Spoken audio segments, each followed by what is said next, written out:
up.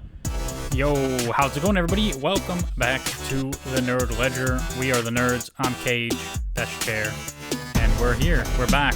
We got a lot of stuff to talk about today. Are you ready? Are you ready to talk about stuff? I'm always ready to talk about stuff. Excellent. For at least an hour. Yeah, we got a lot of news. A lot of news. We haven't talked about news for a long time. So there's quite a bit of news, built up. And I did it old school style, right? Because my computer sucks and can't handle a lot of open tabs.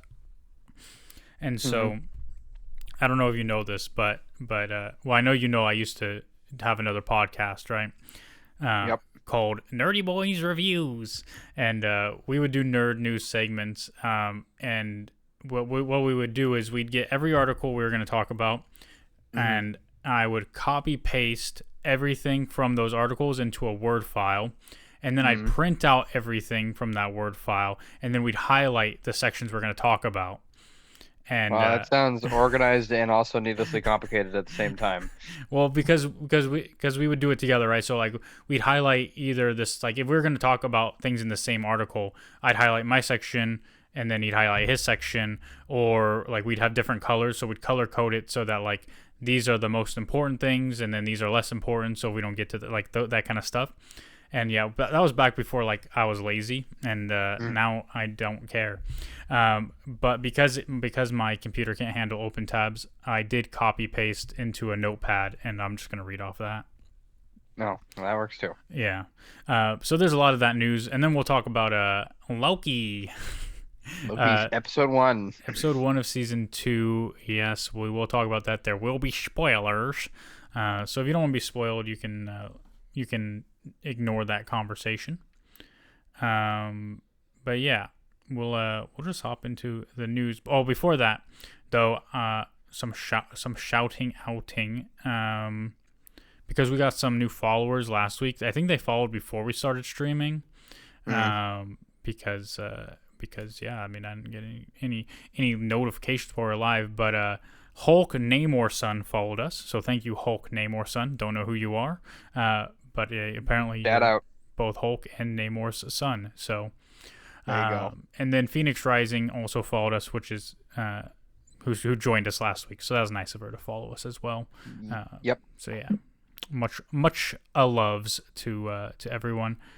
But now it is time. It is time to talk about news. I'm going to close this tab so that it doesn't do anything. Okay. So I'm going to go to this other scene. Bop. Transitioned right before your eyes. Magic. And and I'm going to see, I just want this on screen so people can read along if they want or whatever. So, but no worries. I'm a complete asshole. I'll definitely tell you if it's shit. All right, fair enough. That looks fine. Yeah. So actually, that looks great. That looks very official. Yeah, really, it's very and boring. That should be our niche. We're like king of the normies, bro. I'm telling you, that's what we got to be. Yeah, it's very official. Copy and paste it into a notepad. But we're just gonna kick it off with the Lord of the Rings Gollum developer has been hit with toxic workplace allegations.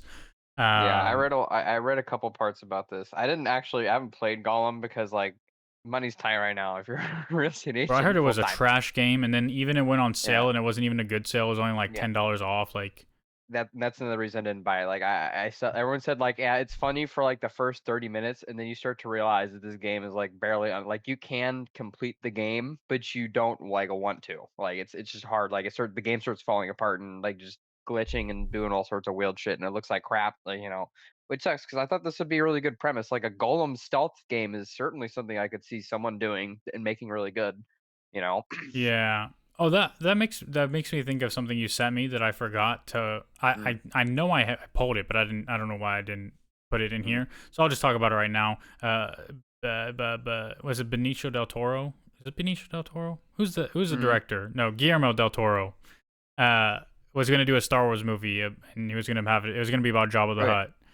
Yeah, I remember sending that to you now. Yeah. And apparently that was big news, and people were excited. And I don't know. That doesn't really interest me at all, to be honest. Well, actually, it interests me a lot because I like the criminal stuff of Star Wars. Like, I like the scum and villainy part of it, kind of too. So, like, I would have been interested to see, like, because like Huts, like in lore, like they're like the shadow government of like half the galaxy. It's Like not really a they rule. shadow though. I mean, like Yeah, Jabba the Hutt was yeah, pretty out there. yeah. Well, Like, yeah, and it's just weird, like that they can like apparently they're really dangerous in like fights though, and their bodies can take a couple blasters and like blaster bolts before they actually fall over and die, and they regenerate really quick. And like when they wear like battle armor and when they slither towards you, and some of them can actually slither like pretty fast. Like it would have been cool to see stuff like that. Maybe just a lot more yeah, huts. We got if they some of did it it in Dave right, it could Filoni's. be interesting. Yeah, just a But lot of the it could stuff got also been be doing. very uninteresting, like the Yes, Boba that Fett is true. show, which But that's yeah, that's true about anything though. That's like that's the yeah, creative process. People could fucking hate my book. I could be wasting my time stressing out over like this thing for a couple of years, and then everyone could fucking hate it. I don't know. That's just kind of what you got to do, yeah, you know. it's not And wrong. it's and Del Toro, like he's willing to go places other people. You watch Pan's? Did you watch Pan's Labyrinth? I watched Pan's Labyrinth. It was pretty damn brutal.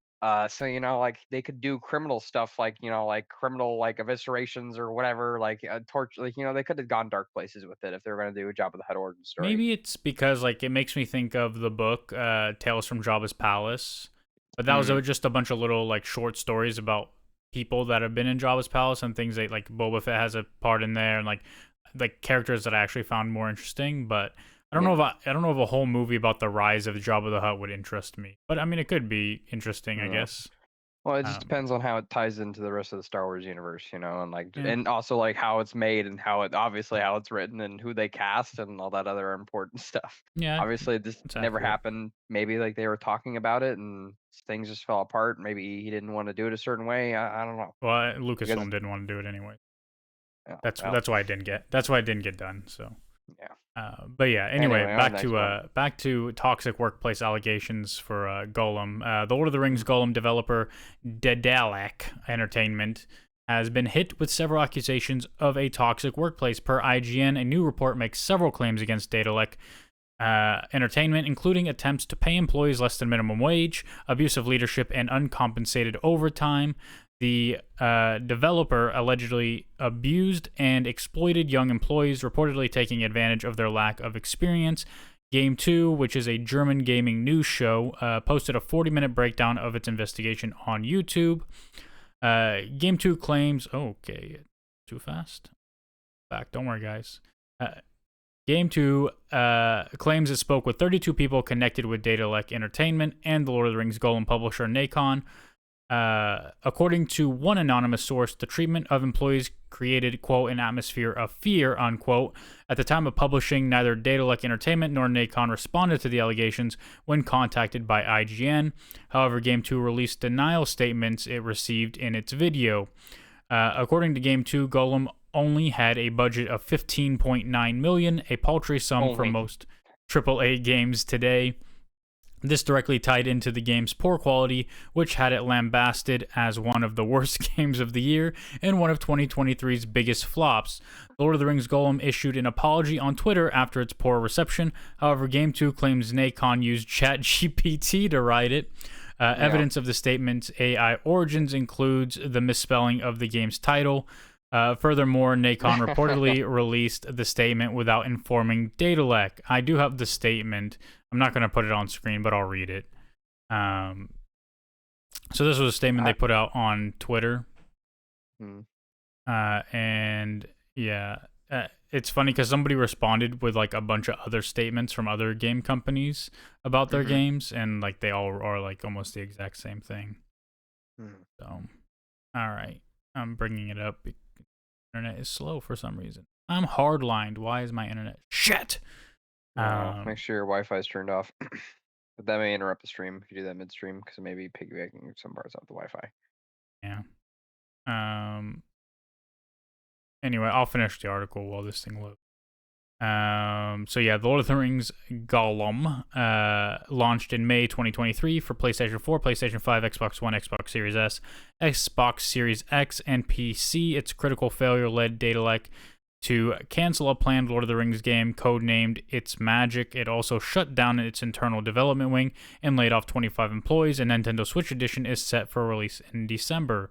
Maybe that'll be more fun to play it on Switch instead of, Nah, I don't know. I just again heard the mechanic. Like the game's not very fun to play, which is something you can't fix. That's what a lot of people have said. It's just that the combat's boring, the stealth mechanics are really dumbed down, and it's just not very entertaining to play. Well, that's Like, there's some unfortunate. people, like, that were saying that, like, this is, like, can't even be fixed with patches and stuff, like, you can't patch it to do a better game, or you would have to completely, like, like, have 100 GB patches at a time to fix it. So, Yeah, it is unfortunate yeah. because the game could have been a lot of fun. And I remember even when they were making it, there was a lot of delay. Right? It was supposed to come out last year, wasn't it? Yeah, or something like that. I don't know, like, I don't really follow game releases anymore because I try not to get too hyped up because things like this happen. Basically, like, is this people got like lied to about what this product was, and really controlled demos and everything like that, and it obviously all fell apart, and that stressed out all the management team. Maybe they weren't management material, and they started like just like threatening, yelling at people to get their jobs done and all that kind of stuff, and yeah, Yeah. Okay. all that jazz. So this is the this is the The statement. apology. All right. Yeah, dear players, we would like to sincerely apologize for the underwhelming experience many of you have had with the Lord of the Ring Gollum. You hear that? The Lord of the Ring. They Mm. forgot the S there. Upon its release, we acknowledge and deeply regret that the game did not meet the expectations we set for ourselves or for our dedicated community. Please accept our sincere apologies for any disappointment this may have caused. Our goal as a studio and as passionate The Lord of the Rings fans has always been to tell a compelling and immersive story driven adventure.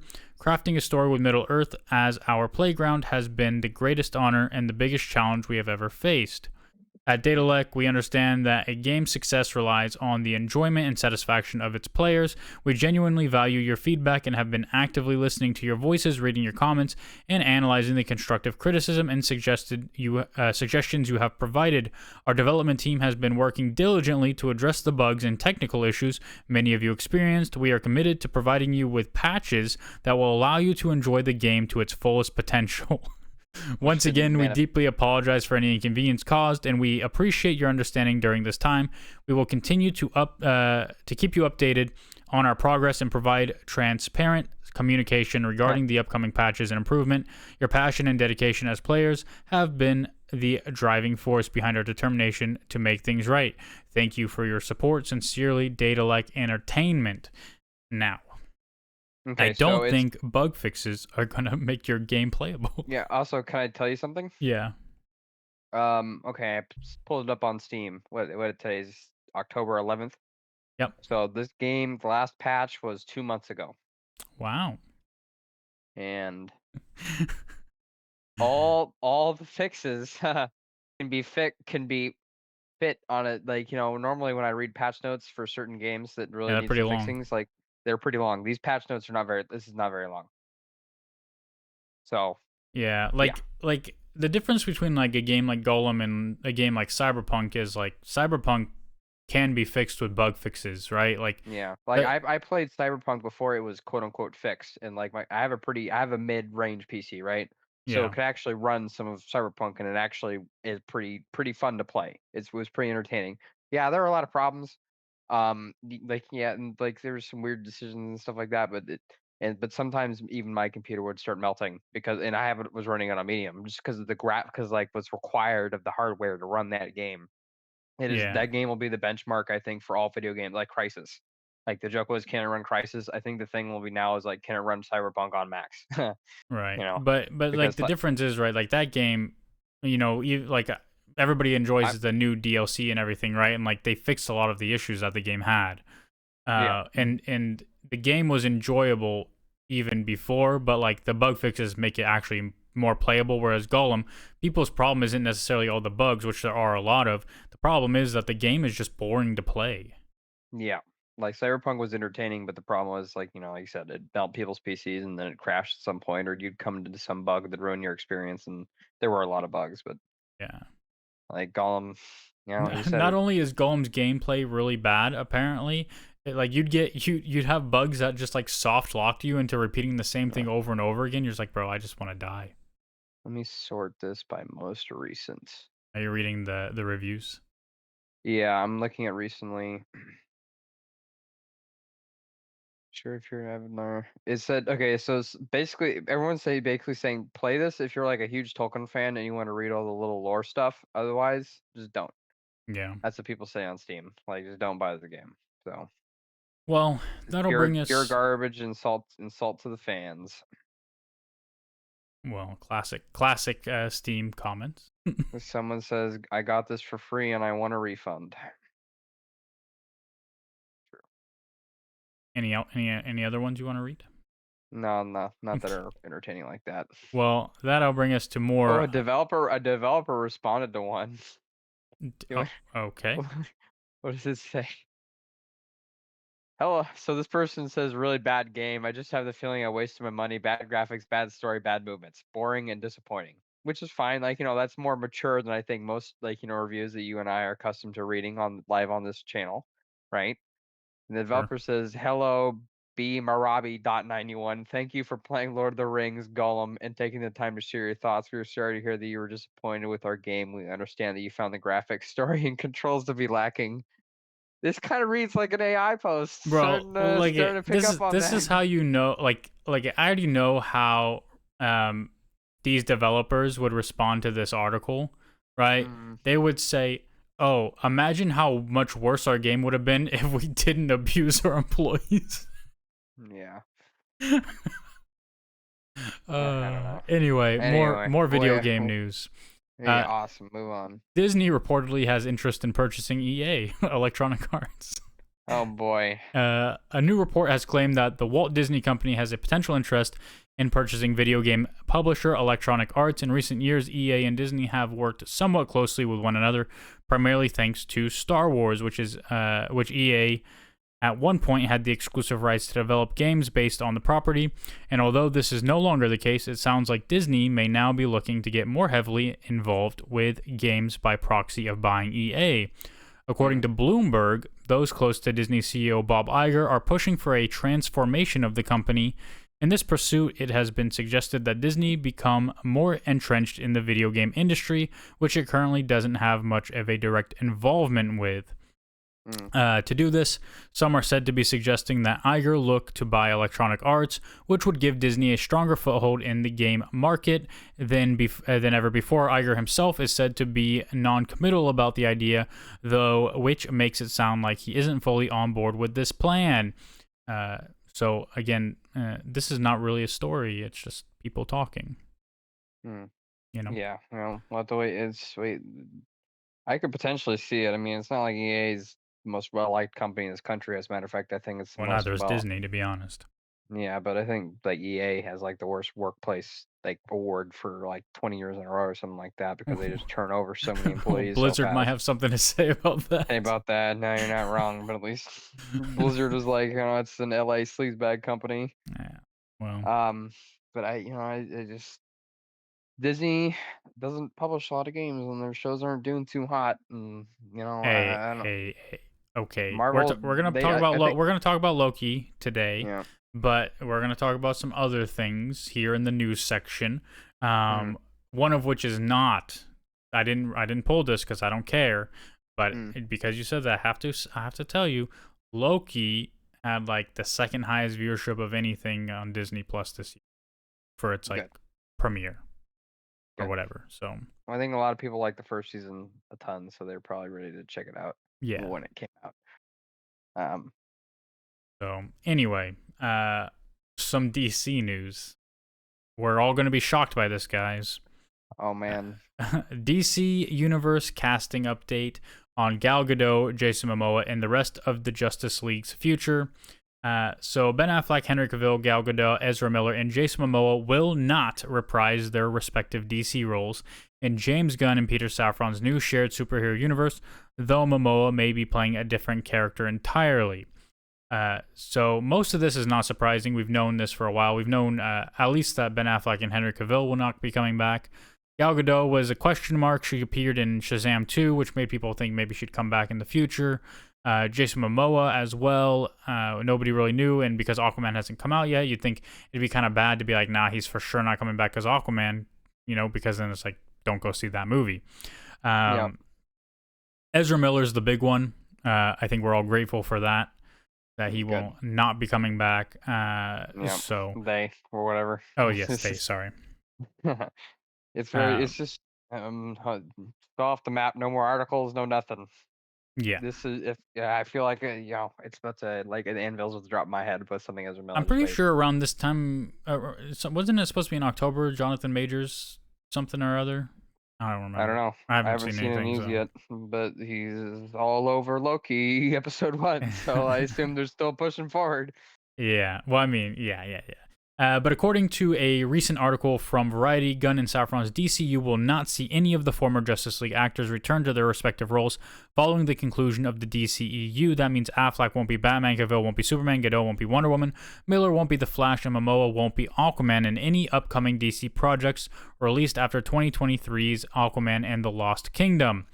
Variety's article does state, however, that inside sources close to DC say Mamoa is now in talks to play the main man himself, Lobo, in Gunn and Safran's DCU. His character could be included in Superman Legacy or another project further down the line.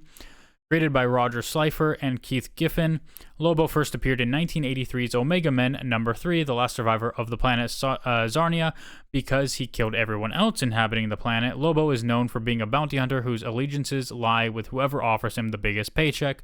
While there have been a number of animated adaptations of Lobo, the character made his live-action debut in the second season of Sci-Fi's Krypton, where he was played by Emmett J. Scanlon. Gunn and Safran's DCU kicks off in 2024 with the animated Creature Commandos series, followed by 2025's Superman Legacy.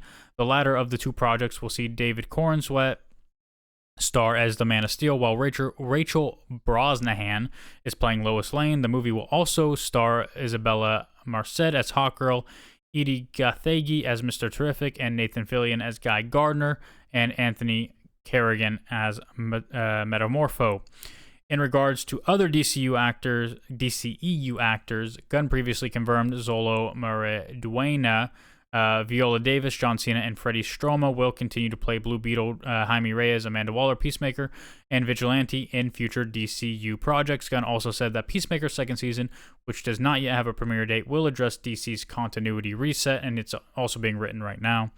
So, yes, there's a lot in there, but all of that is to say you're getting a new Justice League, if you get the Justice League at all. Any thoughts on that? No, I can't have thoughts on DCU anymore, or else my brain will break. Like, Well, there's no point. There's no point in holding a consistent thought pattern for any amount of time, considering we haven't seen anything from this series yet. And we're gonna watch. I guess you and I will probably review Creature Commandos. It's gonna be on Max, so yeah. that's something we both have access to. So we'll Well, probably listen review up, that. right? Listen up, because this next article, I haven't fully read it, but I've seen things in it, and it's about DC, and it's one of my favorite articles. Okay, This article, Jason Momoa reportedly tried to get Amber Heard fired from Aquaman and the Lost Kingdom. Yeah, wasn't he drunk on set too? I think I read like a bundle of those articles together. Okay. One thing at a time. Okay, one thing at a time. Or is Jason Momoa just enough to allow to be drunk on set, whatever he feels like it? Hey. A bombshell report in Variety details apparent attempts by Jason Momoa to get Amber Heard fired from the DC sequel. According to the report, on the same day that the trailer for Aquaman and Lost Kingdom dropped, a number of Redditors paid to obtain documents from the Johnny Depp Heard defamation trial and then published them online. Among those notes are descriptions apparently scribbled on a legal pad by Heard's therapist of a Momoa appearing drunk on set, dressed as Johnny Depp, as the actor tried to get her fired.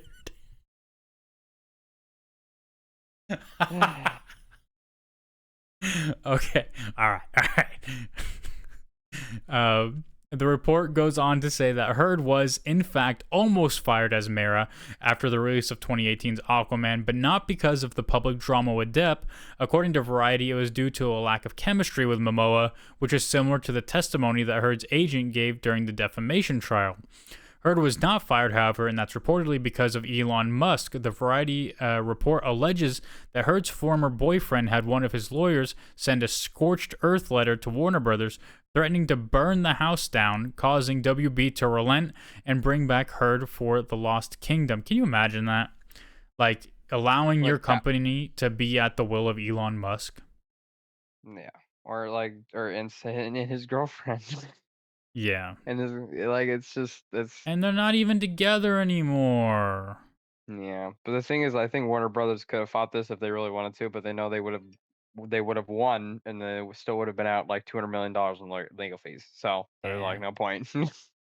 IGN has reached out to Warner Brothers and Momoa's reps for comment. A DC spokesperson pushed back against the Momoa allegations in Variety's report, saying that Jason Momoa conducted himself in a professional manner at all times on the set of Aquaman and the Lost Kingdom. Yeah, ChatGPT wrote that too, I'm sure. Another Yep. source, meanwhile, claimed that Momoa wasn't dressing as Depp, but rather that he was always dressed in that bohemian style. Still, the notes from Hurt's therapist in the document say Jason said he wanted me fired. Jason drunk late on set, dressing like Johnny, has all the rings too.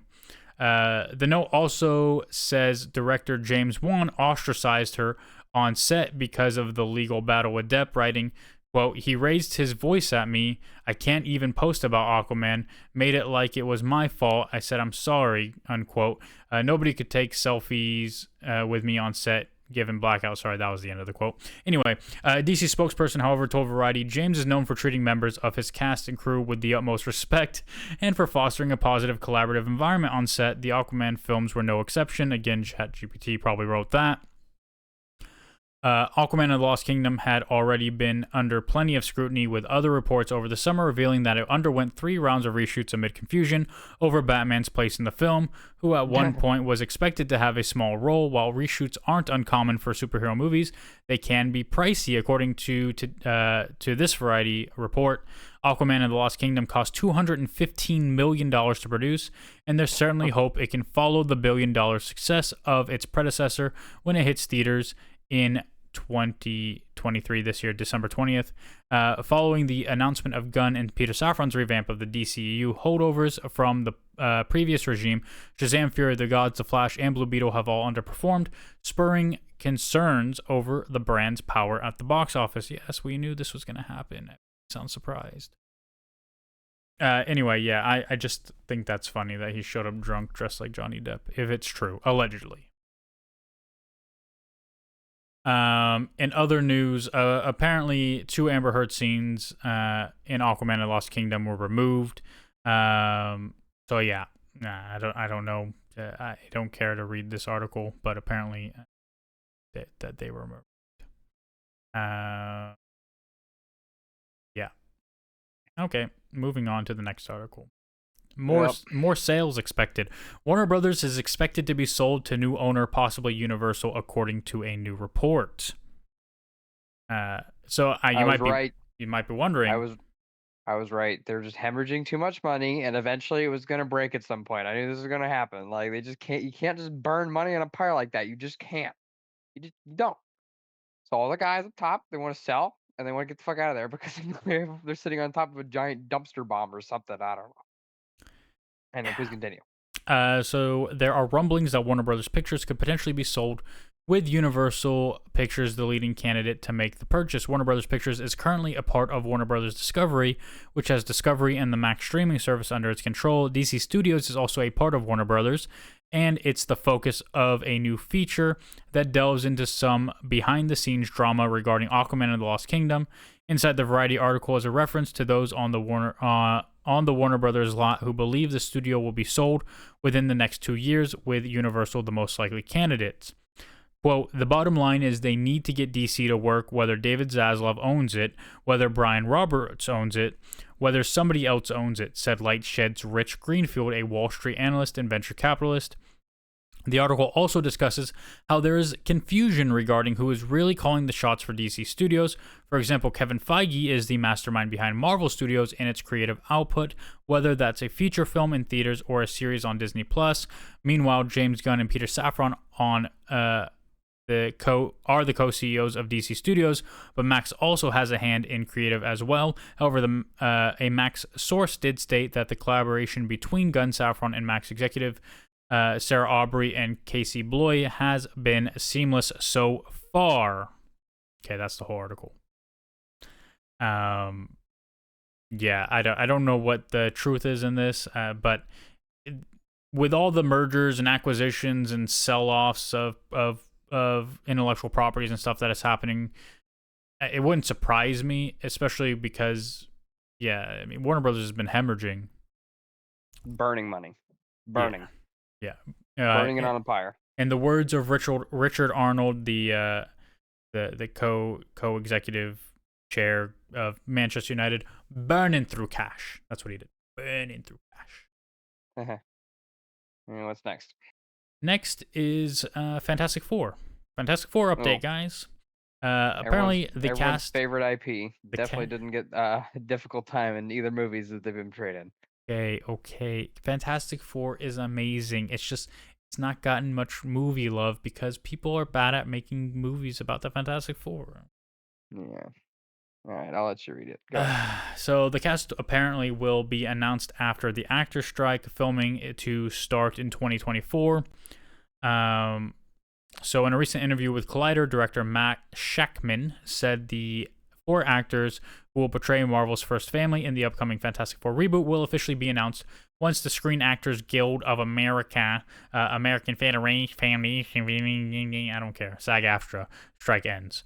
Online rumors have circulated about the upcoming Fantastic Four movie for months, with actors like Vanessa Kirby and Joseph Quinn reportedly being eyed for roles such as Sue Storm and Johnny Storm. However, Marvel has not officially announced any casting details for the movie at this time.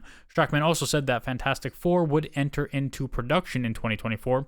He said, "Yes, we are definitely going to go in front of cameras next year, probably in the spring. And we'll shoot in London, Pinewood." That's how he talks. I've never heard him talk, but I know that's how he talks. The MCU's Fantastic Four will I'll take your word for it. I appreciate that. Will be unlike anything fans have seen. When asked for story details about Fantastic Four, Shockman couldn't reveal much. However, he did note that the film would be different from other Marvel movies and would be unlike anything fans have seen before. Quote, "It's different in so many ways. I wish I could be specific. I wish I could say more. But we are doing things very different from a story standpoint, from an approach to the filmmaking standpoint that really fits the material. I wish I could say more. I would love to, but I can't. But I think it's going to be unlike anything you've seen before, and certainly unlike anything at Marvel that you've seen before." This dude just said the same thing 14 times. Yeah. Shackman, who replaces original director Spider-Man No Way Home's John Watts, previously helmed WandaVision for Marvel Studios. He has also directed episodes of Fargo, Game of Thrones, The Boys, and Succession. Fantastic Four is currently scheduled to be released on May 2nd, 2025 as part of Phase 6 of the MCU, and I predict that date will be moved back. Nice. Yes. I don't remember. Anyway, okay. All right. Here's the big news, guys. Here's the big news. This broke today. Marvel fires Daredevil writers and directors. Oh, that's right. I remember seeing this earlier today. I was going to send it to you, but I was like, oh, he's probably already seen that. So yeah. Setting up a creative reboot for Disney Plus series. So the upcoming Daredevil Born Again series for Disney Plus is undergoing some behind-the-scenes changes. According to The Hollywood Reporter, Marvel Studios fired Chris Ord and Matt Corman, the head writers of Daredevil Born Again. The writers being let go reportedly took place in September, and the directors of the... Just to ask, are these the original writers from the Netflix show? I do not believe so. No. No. Okay. So then I'm not okay. Then I'm not that bad. Yeah. And the directors of the Disney Plus original series were also let go, as well as part of what is being called a, quote, creative reboot of the show. The outlet states Marvel is looking for new writers and directors, with Daredevil set to star Charlie Cox reprising his role as the Devil of Hell's Kitchen, alongside Vincent D'Onofrio also reprising his role as Wilson Fisk, aka Kingpin. Production on Daredevil Born Again paused in June due to the writer's strike, which looks like it's coming to an end, with an agreement being struck between both sides. The search for writers and directors isn't the only change coming for the Daredevil reboot. Marvel Studios president Kevin Feige has reportedly decided to take a different approach to the series, which allegedly was a legal procedural that was different from its predecessor on Netflix. Quote, "Marvel, after greenlighting the concept, found itself needing to rethink the original intention of the show," unquote. The Hollywood Reporter is what said that. And overall, Marvel is overhauling its approach to making content. Marvel Studios is reportedly leaning more heavily on TV showrunners for its upcoming streaming projects, which is a different approach from relying on movie executives. That's caused problems as fans and critics wanted more interconnectivity and time with the characters. The limited series model seems to be on hold for the moment as everything gets retooled. When asked about showrunners, Marvel's head of streaming, Brad Winderbaum, said, "It's a term we've not only grown comfortable with, but also learned to embrace. We need executives that are dedicated to this medium, that are going to focus on streaming, focus on television, because they are two different forms. We're trying to marry the Marvel culture with the traditional television culture. It comes down to how can we tell stories in television that honor what's so great about the source material." Another change coming in the future is shows getting more than one season. For example, Loki is the only Marvel series on Disney Plus to get a second season, which launched last week. Marvel has leaned into making quote-unquote event television, with shows like Secret Invasion getting the limited series treatment. Fans have wanted shows like Miss Marvel and Moon Knight to get additional seasons, which would allow the creative teams to flesh the characters out more, and now have to worry about waiting for their not having to wait. That's what it should say. There's a typo in the article that I didn't read. And not having to worry about waiting for their next appearance on the big screens. Miss Marvel is set to join Captain Marvel and Monica Rambeau in the Marvels next month. So yeah, this is a small piece of a bigger thing. And there's another article next where I talk about that. But essentially, Marvel wants to focus on serialized television instead of limited series. And so, I mean, essentially, it's the same article, right? But the previous article doesn't talk about this as much. They just kind of talk about like they put limited series on hold. But it sounds like what they want to do is make longer seasons. Yeah, And make more of them. I would agree. I would agree with that wholeheartedly. I think everything that's been released so far this year has been suffering from the fact that it doesn't have enough episodes in it to carry it forth. Well, Like it's a even Nick Fury. circle, right? It's a circle. Like we all had cable at one point. We all hated cable. Streaming came out. We all loved streaming. Now we have 14 different streaming services, which is essentially cable again. Like Yeah. Said cable seemed like a little bit better of a deal, to be honest. A little bit more convenient, but whatever. Sure, but at least I can pay to not have advertisements now. Yeah. So, but yeah. I mean, essentially, we all have cable again, right? Or you have streaming services selling cable to you, YouTube TV, Hulu TV, right? And so, yeah, I think it is a challenge. I think that having a 6-episode series, it doesn't give you time necessarily to connect with these characters. Right, so they're trying to rely on maybe your connection with the characters from comic books that you've read, or like even with the Obi-Wan Kenobi series, right? That was 6 episodes. It's like, oh, we're familiar with Obi-Wan, yeah, but at the same time, you're introducing Reva, you're introducing us to a kid Leia, you're introducing all these new characters that we're not acquainted with. Introducing us to an Obi-Wan that, like, we're not familiar with. Like, right. You know all about him, but you don't know about him in that specific period of his life. That's why you're making the show. Yeah. I always feel like the Obi-Wan was just such a missed opportunity. Like, I don't know. I just had this idea in my head of like random like people from the war coming to visit him in his like hut overlooking like Luke's like ranch or whatever, and I just thought it'd be cool. We also didn't really see him doing anything actively to protect Luke, aside from like at the very end when did he even do anything? When Reva came after Luke? I don't even remember. No, but like, wasn't it Uncle Owen and something like that? Yeah, and even at the beginning, Uncle Owen is like the only one like who cares about protecting Luke. Like, Ben isn't like doing anything in the series to like stop invaders from trying to get to the farm or actively like persuade anybody away from like it. I don't know. I like maybe I just assume that's always how it would happen, but yeah.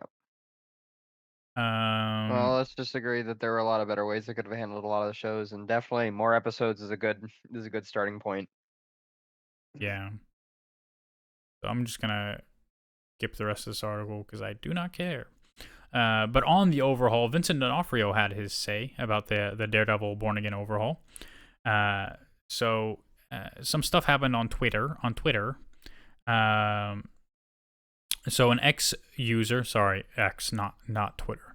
An X user reposted D'Onofrio's April tweet expressing excitement for the upcoming Disney Plus series, adding the sarcastic quote, "Well, now this aged poorly." In response, D'Onofrio was quick to push back. He said, "Unless you really know what's going on, there's a chance you could be wrong about this statement. We are going to bring forward the best series we can, one we can be proud of. Have some trust, my friend, trust." So he responded to that guy. And then he continued on to say, "Every cool project I've ever been involved with has evolved constantly during pre-production and production and post. It's just reported on these days as if it's big news. It's not. It's simple. A bunch of creatives doing their best to get it right. It's a constant in the business. I wouldn't have it any other way. Frankly, I'd be worried if we were settling for less." So yeah, that's what Vincent D'Onofrio had to say. Again, like, it's not surprising to me that like every actor or everybody on social media approaches social media as if it's their first time there. Like, yes, all these things get out and people make assumptions and say stupid shit and fight and get really worked up about things that have no relevance whatsoever, probably isn't true, and probably won't happen. But to them, oh yeah, dude, you got, or they're the people that are like, oh my god, I can't wait to see Doctor Doom in the new Fantastic Four played by Adam Driver, because it's totally gonna happen. And when I go see the movie and it doesn't happen, I'm gonna be so mad because Twitter told me it was gonna happen, and then I'm gonna post and I'm gonna be very angry and I'm gonna tell people how angry I am because it didn't happen. Like, bro, like, just go outside, feel the sun on your face. Go to the ocean, just chill, like, enjoy your life, and don't believe everything you read on social media. That's, it's pretty simple. Yeah. Anyway, let's get worked up about Loki. Just kidding. I don't know about worked up. Like, overall, it was pretty okay. Yeah. So we're gonna talk about Loki now. So if you don't want to be spoiled, you can leave. And if you've stuck with us this far, I admire your patience. But yeah, Loki, episode 1 of season 2 has premiered, and yeah, it was a decent episode. It's pretty good. It was enjoyable. I'm a big fan of OB, played by Keon Quen, whatever. I don't know how to say his name. I know he was Short Round in the Temple of Doom, and he hasn't changed at all. He sounds the exact same he sounded when he was 5. I don't know why. Did he sound the same to you? Loki? No. The kid who plays Short Round in Doctor. No, Indiana Jones. He didn't sound exactly the same to me. Bro, but he no, sounds exactly the same. You're on crack cocaine. He sounds kind of, but like, he's still got some depth. Bro, every time he talked, he was great. Dr. He was great though. Dr. Jones. Okay, I'm getting canceled for that, but maybe. But he's pretty great though. Yeah, he's great. He's funny. The way he delivers his lines and the way he just is, he's great. Yeah. Yeah, definitely the good quirky inventor. It really reminded me of the Matrix. So that whole sequence, he was like the key maker. For those of you that watch the Matrix. Don't shoot me, but I've never seen the Matrix. Now I'm gonna shoot you. So you can do better because I'm gonna use my Matrix bullets. You can't dodge them. Is that how that works? But you're an agent. You're a Fed. I know it. No, I'm just kidding. Yeah. No, they don't work like that either. Like he can shoot really fast, but it doesn't matter because like he's like Superman because like he knows he's in a video game, so he's like able to like break the code and do all this crazy shit and that he breaks in real life. Okay. Anyway, doesn't matter. Yeah. He's red pilled. And there's this guy like called the Keymaster who has like keys, and if you put the key in a certain door, it opens up to somewhere else, and you can use the Keymaster's keys to go like to pretty crazy places. No, so it's like sex. If you put the stick in the right hole, you just go someplace. You know what I'm saying? Yeah. I mean, I guess. So yeah. Anyway. Anyway, starting from the back episode though, he's got this like, he's like just Loki. How does it start again? Because he's in the past TVA, right? That's where he is. Or he's like time splicing. Yeah.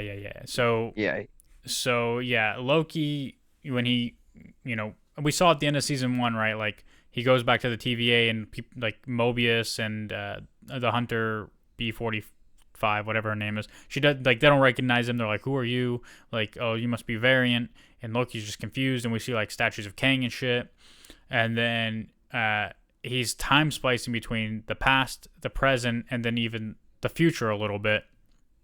And so this is happening within the TVA, and he's kind of realizing that like the TVA is like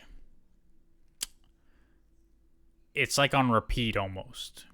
Yeah. Right? Like essentially what they do is like the TVA exists to eliminate those like branching timelines and stuff. And at one point, like Kang was the face of it, or He Who Remains, or whatever. But it's like over time, like they've just mind wiped all their employees, and like continuously just like reset them. And I don't know if it's like necessarily they're resetting them or they're just like pulling them out of other like branched universes. I don't think that's the case. But at one point they were variants. Now they all work for the TVA, and they kind of get mind wiped and reset.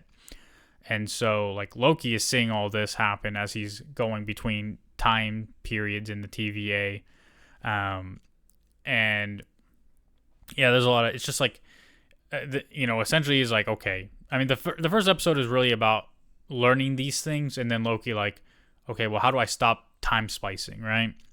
Yeah. And so what he has to do essentially is he has to like prune himself so that like the true version, the present version of himself can be sucked out of the sacred timeline.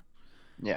And then he learns all this over the course of probably half the episode, where he's running around the TVA, switching between all the different moments in time, and he's meeting up with Mobius, who's Owen Wilson, who's again just fantastic. Like I don't know why I love Owen Wilson in this. He's so good as Mobius. Yeah, like cause I don't know Mobius the character, so I don't know anything about him, but like in the first season he was just fantastic. Like he's good, yeah. Yeah. Well, and then another part of this is like there's like a council meeting because they're like in crisis at the TVA. They're like, dude, like all these universes are branching. Our God is dead. Like our gods our electronic God is dead. What do we do? Yeah. And they're like, well, like some people are like, well, we need to go to all these universes and prune everybody. And then other people are like, dude, we're like, these are lives. We can't just keep killing everybody. Like we need to put pruning on hold. And like eventually that's where they end up. They're like, okay, we're not going to prune anybody, but we got to go find Sylvie and we got to fuck her up for some reason. And then like Loki is like still going past, present, future, whatever. Luckily ends up getting pruned so he can come back through the sacred timeline before the blast doors closed. Very dramatic sequence. Yeah. But overall, it's just it was an enjoyable episode. But we have to kind of see where it goes from here. Like it's always tough talking about like the first episode of a season or a series because there's not always a lot to say. There's just a lot of questions and not a lot of answers. But I mean, it was just enjoyable. I don't know how else to put it. It was enjoyable. It wasn't like it didn't blow my mind. I feel like I said all this about the first episode of Ahsoka. Like when we first talked about that, like it's enjoyable, but it's not like it's nothing crazy yet. Yeah. But the crazy is coming. I predict it. Remember that first episode of Loki? Like they had Infinity Stones everywhere, and there was like computer graphic. There's like it was just so wild and wacky and kooky. And this one, like there was so much character growth for Loki in that episode too. Yeah, and in this one, I feel like it's just really like carrying the momentum from the end of the last episode of the last season into this episode, and just trying to keep swinging that story forward. Yeah, you almost wonder if this could have been the an extra episode of that season. Yeah, and just ended right. Yeah, after this one. And it turns out, did you talk about? I apologize, I'm in and out of paying attention. Did you talk about like the whole reactor plot of like the whole like why they need to go in that why Mobius needs to go in that reactor room to like shut it off? Remember, because like so the TVA is powered by this like time branch thing, and then now the time is like because it was like probably the coolest VFX I've seen in the Marvel show so far. I think actually seeing the sacred timeline. Yeah. Well, that even that like how they got that tool was like super interesting, right? Because like he time spliced to the past like hundreds of years ago and met like Obi as like a kid, or like not a kid, but he met like the young version of Obi, and he's like, he's like, oh, I'm time splicing, and they have like the same conversation you just had with him in the present, and then Mm, so like in the past, Obi creates this device that like can pull him out of the timeline, and future Obi finds it, right? Like mm. he's like remembering that he made it as he remembers, like, or as he This learns new in the time. past, right? Like, yeah. I fucking hate time travel so much. So I'm not even going to talk about any parts of that in this episode. We're But it's asking like, interesting hey, at least. Like it wasn't like yeah, stupid, and like yeah, it's cool confusing. jumping around. Like, and that's like the premise of the show is like, it's literally based around the sacred timeline, and then time branches off, and like you can jump around and stuff like that. So I totally like, I get it. Like, it's the Yeah. premise of the show is time travel, and that's what they went with in Infinity War, and And then you know, it's when Loki is in the future, he sees Sylvie in the elevator. oof. So we know Sylvie's gonna come back at some point. And there was Uh, a trailer scene. There was a scene of her at the post credits too, where she went to Wait, there's a post McDonald's. credit scene. Yeah, you didn't see it? I didn't watch Oh it. yeah, Sylvia, she went to McDonald's. It's McDonald's. Okay, so I gotta And watch that. she got some food at McDonald's. Nice. Yeah. I, Yeah, I'll let you watch it. I'll explain it to you. yeah, So yeah, yeah, anyway, but the TVA is powered by this exposure to the sacred timeline, I guess, and now it's like fracturing, like the TVA is like imploding in on itself because sacred timeline is branching off into infinite branches. yeah. And And they're just gonna so let it happen at this point. They've given up. yeah, yeah, What's the purpose of the TVA?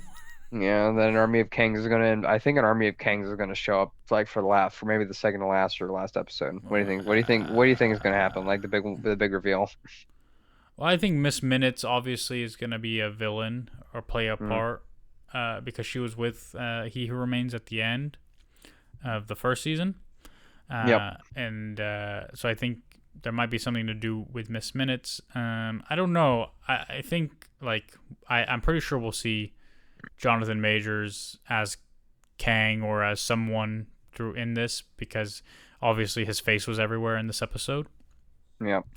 But I don't know the capacity of that. I mean, the post credit scene of Ant Man was from Loki, so you Yep. know we know we'll see Mobius and Loki at some point. It looks like in the past, watching a play with He Who Remains on a stage Yep. or something like that. So yeah, I mean, we'll see him. I don't know if we'll see a bunch of Kangs, but um, the way like He Who Remains pretty much said like the reason why he started the sacred timeline is because all the variants of himself were like out there like competing to destroy each other, and that they were destroying all these worlds, and as a result of that. And so he created the sacred timeline to prevent those other worlds from existing, to prevent the other versions of himself from existing, so you can have essentially peace, right? Mm, um and then he was like, yeah, I don't give a fuck anymore, kill me, bitch. And so yeah, yep. but yeah, I don't know, it'll be interesting to see what happens. The show's definitely like interesting and engaging, and has some fun ideas flowing through it. And obviously Tom Hiddleston is a phenomenal actor. Owen Wilson is great as Mobius, and yeah, I'm excited. I'm excited for the future of Loki. Yeah, I was able to keep up with the show and didn't get bored. I don't think it compares to the first episode of the first season though, which is unfortunate. But maybe they'll have another couple of good episodes that'll make up for it. We'll just have to wait and see. Yeah, yeah. I mean, it's unfortunate because it feels like there's not much to say about it. Yeah, Like, because it was just continuing from the last season. So, most people who are listening to this hopefully have watched last season and like, understand like, what's going on because it just not a whole lot happened because he spent so much time jumping between the different timelines that I think that it ate up a lot of the episode's runtime, you know. Um, but yeah. they still snuck the jokes in like too, like so when he would snap in and out of real of like this timeline, it would look really freakish and hellish. Oh yeah, yeah, yeah. Yeah, and like Owen Wilson made a comment about it. I mean, Mobius made a comment about it. Yeah, It he's made me like, like chuckle. it's not that bad. It's not that bad. Yeah, And then he does it again. He's like, can you stop doing that? It freaks me out. He's like, I thought it wasn't that yeah. bad. He was like, bro, it's disgusting. It's It's horrible. horrible. And there's like an intern in the elevator with them while he snips in and out, and like, Yeah, yeah, it's like horrible. And then she's like, she looks like freaked out when it happened. yeah. Yeah. So It's great. The comedy was top notch, top notch. But some people would say it's just part of Marvel's formula. It's not funny. at least in that show, it's supposed to be a little wacky and wild. There are definitely some movies that are absolutely like where they put on that humor way too much. But Now this show, I feel like it's part of it. Yeah. Yep. All right. Well, that's all we really have to say, guys. There's nothing much else to say, to be honest. But Yeah. appreciate anybody listening, anybody watching on Twitch. We're live every Wednesday, 5:30 p.m. PST. If you ever want to join in, you can type in the chat and be like, "Hey, you guys are idiots," and we could be like, "Oh, thank you. I'm a dumb fuck 32." And it'd be a lot of Their fun. favorite commentator. Yeah. Or if you're watching on YouTube and leaving a comment like, "You guys are awful humans. I wish death on you." Hey, we've seen it all before. Appreciate it. Much love. Thank you. It helps the algorithm find us, I guess, or something. But yeah, like, comment, subscribe, click buttons, follow us on All the things. all the things, and rate and review, and do all the buttons, and live your life and enjoy, and much love. And we'll see you next week. Bye. Bye.